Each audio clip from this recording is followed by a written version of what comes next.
ଆଉ କଣ ଦେଖ ବା ନାଇଁ କଣ ତ ଲାଜ କଣ କରୁଛ?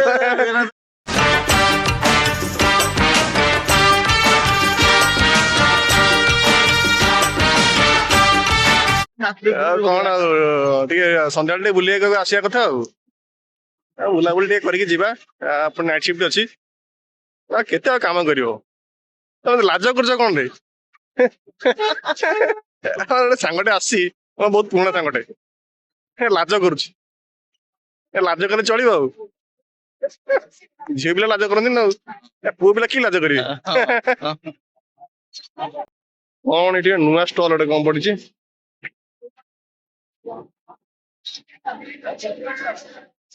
ଲହଡି କଣ ଦିନ ଦିନ ବଢୁଛି କମୁନି।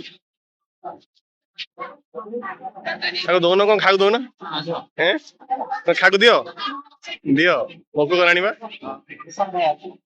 ପପକର୍ନ ଖାଇବି ମୁଁ ଏଇଠି ଖାଇବାନି ପଳେଇ ମାର୍କେଟ ପଳେଇ ଚାଲ ସେଇଠି ଖାଇବା।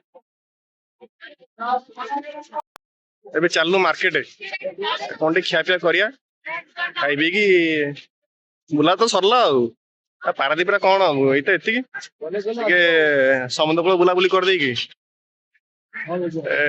ଯିବା କଥା ଘରକୁ ଆଉ।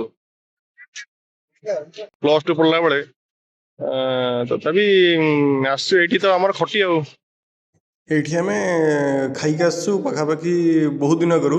ସେତେବେଳେ ବି ଯାହା ଟେଷ୍ଟ ଥିଲା ଆଜି ବି ସେମିତି ସେଇ ଟେଷ୍ଟ ଅଛି, କିଛି ବଦଳିନି।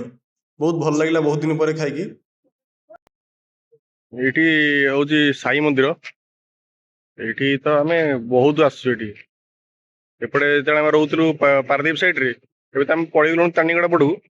ତ ଏଠି ବହୁତ ଏଠି ଆମେ ଆସୁଛୁ, ମାନେ ଏଠି ଆମର ପାଖାପାଖି ଛୋଟ ବେଳଠୁ ଏଠୁ ଆମେ ବଡ ହେଇଛୁ। ପାଖାପାଖି ଏଠି ଆମେ 20 ବର୍ଷ 25 ବର୍ଷ ଭଳିଆ ଏଇଠି ରହିଛୁ ଆମେ ଏପଟ ଏରିଆରେ। ଏଇ ତ 10-12 ବର୍ଷ ଆମେ ତାନିଗଡା ଯାଇଛୁ। ପାଖାପାଖି ଏଇଠି ଆମେ ବହୁତ ଦିନ ରହିଛୁ। ପୁରା ସ୍ମୃତି ଏଠି ଆମର ପାରାଦୀପରେ ଟାଉନସିପରେ। ହଉ ଯିବା ଏବେ ଟିକେ ମାର୍କେଟ ଯାଇକି କାମ ଫାମ ସାରିକି ଘରକୁ ଯିବା। ଘରେ ପହଞ୍ଚି ଖାଇ ପିଇ ପୁଣି ଯିବା ଡ୍ୟୁଟି, ନାଇଟ୍ ସିଫ୍ଟ ଅଛି। ଯେ ମୋର ପାର୍ଟନର ଯିଏ ତ ସିଏ ଏବେ ବସନ୍ତି ଦୋକାନରେ। ମୁଁ ଟିକେ ଆସିଛି ଆଉ। ବାସ୍ ବୁଲାବୁଲି ସରିଲା। ଏବେ ଆମେ ବାହାରି ପଡ଼ିଥିଲୁ ଘର ଆଡ଼େ, ପାଖାପାଖି 7:30 ହେଇଯାଇଥିଲା। ତାପରେ ଘରେ ବି ଟିକେ ରେଷ୍ଟ ନେଇକି ଡ୍ୟୁଟି ବି ଯିବାର ଥିଲା, ତ ଆମେ ବାହାରି ପଡ଼ିଥିଲୁ। ଏବେ ଆମେ ଘରକୁ ଯାଉଛୁ। ରହିଲି, ବାଏ ବାଏ। ଦେଖା ହଉଥିବା ଆଉ।